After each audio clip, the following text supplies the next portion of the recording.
Assalamualaikum warahmatullahi wabarakatuh. Kami dari kelompok 2 yang beranggotakan 1 Desti Istani, 2 Dimas Cahya, 3 Dinda Baiduri, 4 Emza Sinar, 5 Erens, 6 Farhan Pratama. Kami ingin mempresentasikan pengaruh positif dan negatif perkembangan iptek di bidang ekonomi.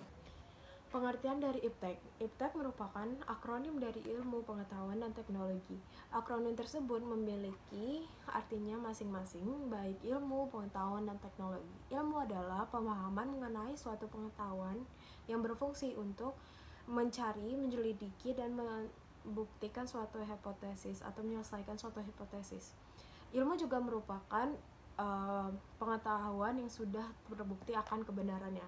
Pengetahuan adalah sesuatu yang diketahui atau disadari oleh seseorang yang didapat dari pengalamannya.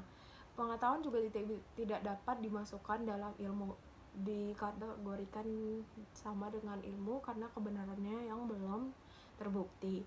Pengetahuan muncul diakibatkan atau disebabkan seseorang menemukan sesuatu yang sebelumnya belum pernah dilihatnya. Teknologi adalah suatu penemuan melalui proses metode ilmiah untuk mencapai suatu tujuan yang maksimal atau dapat diartikan sebagai sarana bagi manusia untuk menyediakan berbagai kebutuhan atau dapat mempermudah aktivitas. Ilmu pengetahuan dan teknologi sebenarnya selalu berjalan secara beriringan. Iptek merupakan suatu ilmu yang mempelajari mengenai berbagai informasi dan pengetahuan terkait teknologi di berbagai bidang dan salah satunya di bidang ekonomi. Dampak positif iptek di bidang ekonomi. Yang pertama itu, produktivitas dunia industri semakin meningkat. Kemajuan teknologi akan meningkatkan kemampuan produktivitas dunia industri baik dari aspek teknologi industri maupun pada aspek jenis produksi. Yang kedua, pertumbuhan ekonomi akan semakin pesat. Yang ketiga, persaingan dalam dunia kerja sehingga menuntut pekerja untuk selalu menambah skill dan pengetahuan yang dimiliki. Yang keempat, semakin maraknya penggunaan TIK akan semakin membuka lapangan pekerjaan. Yang kelima, dengan fasilitas pemasangan iklan di internet pada situs-situs tertentu akan mempermudah kegiatan promosi dan pemasaran suatu produk. 6. Perusahaan dapat menjangkau pasar lebih luas karena pembeli yang mengakses internet tidak dibatasi tempat dan waktu. 7. Perusahaan tidak perlu membuka cabang distribusi. 8. Pengeluaran lebih sedikit karena pegawai tidak banyak. 9. Harga barang lebih murah karena biaya operasionalnya murah. 10. Biaya yang berbasis TIK atau yang biasa disebut dengan e-commerce dapat mempermudah transaksi-transaksi bisnis suatu perusahaan atau perorangan. Dampak negatif. 1. Dengan mudahnya melakukan transaksi di internet disalahgunakan dengan melakukan transaksi terlarang. 2. Carding, karena bersifat langsung saat belanja kartu kredit yang paling banyak digunakan di internet. Penjahat mampu mendeteksi keberadaan transaksi secara online dan mencatat kode yang kartu gunakan. 3. Penipuan dalam perdagangan online. 4. Pembobolan suatu lembaga atau rekening perorangan mengakibatkan kerugian finansial yang besar. 5. Terjadinya pengangguran bagi tenaga kerja yang tidak mempunyai kualifikasi yang sesuai dengan yang dibutuhkan. Dan yang keenam adalah sifat konsumtif sebagai akibat kompetisi yang ketat pada era globalisasi akan juga melahirkan generasi yang secara moral mengalami kemerosotan. Misalnya dalam hal konsumtif yang boros dan memiliki jalan pintas yang bermental instan. Kita tahu bahwa sekarang sesuatunya menjadi mudah untuk didapatkan dan dilakukan. Akan tetapi hal tersebut malah menjadi perkara baru bagi generasi sekarang. Dan bahkan yang akan datang karena teknologi yang serba instan malah menjadikan seseorang menjadi malas bergerak, berpikir dinamis yang berdasarkan pada pola pikir yang kurang baik. Dan yang ketujuh adalah adanya situs judi online dalam internet. Hal yang sudah pasti kita ketahui, ini sangatlah merugikan bagi moral generasi pemuda.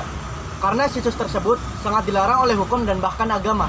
Yang kedelapan, resistensi membeli secara online.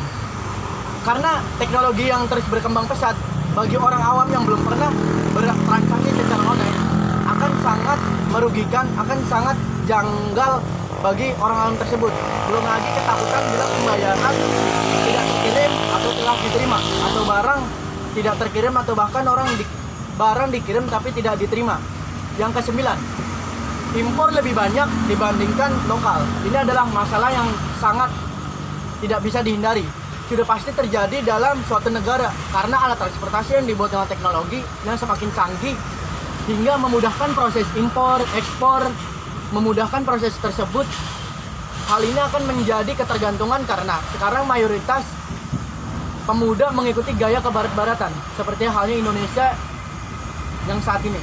Dan yang ke-10 adalah adanya kemungkinan ekonomi suatu negara dikuasai pihak asing. Keadaan di Indonesia yang saat ini sedang terjadi. Bukan tidak mungkin karena suatu negara dengan sumber daya manusianya yang tidak sesuai dengan kualifikasi atau masih kalah dengan tenaga kerja asing yang sudah ahli dengan teknologi, sehingga banyaknya perusahaan-perusahaan asing yang datang ke Indonesia berdiri di negara Indonesia. Kesimpulannya dari materi hari ini adalah perkembangan iptek, ilmu pengetahuan dan teknologi di bidang ekonomi pada zaman sekarang sangat pesat. Di antaranya banyaknya aplikasi yang bisa memudahkan manusia dalam berbelanja kehidupan sehari-hari. Akan tetapi, dalam perkembangan iptek tersebut membawa dampak positif dan negatif di kehidupan kita yang sekarang. Kita sebagai penggunanya harus bisa menghindari dampak negatif itu dengan cara memanfaatkan iptek yang ada sekarang di kehidupan sehari-hari dengan sebaik-baiknya. Mari kita sebagai penggunanya harus bisa memanfaatkan iptek dengan sebaik-baiknya. Jangan sampai aplikasi tersebut memanfaatkan kita, dan lebih baik kita yang memanfaatkan aplikasi tersebut. Cukup sekian presentasi kelompok kami. Semoga apa yang kami sampaikan dapat menambah wawasan kita semua. Kurang lebihnya mohon maaf. Wassalamualaikum warahmatullahi wabarakatuh.